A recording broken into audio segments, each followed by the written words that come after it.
Guys, you don't ever tamper with fire alarms.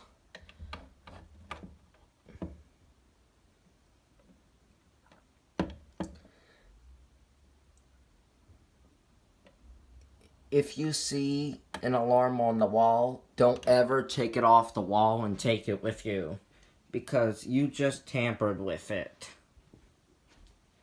Also, never paint the alarm, never take the plate off the alarm, never take the horn, the strobe, out of the alarm. Never disable the sound or the strobe on the alarm. Never adjust the volume, the pattern, the tone, or the candela on the alarm.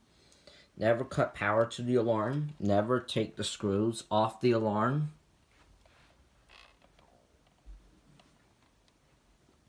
You don't ever do any of that. Also, if the alarm is on the ceiling, don't ever take the alarm off the ceiling.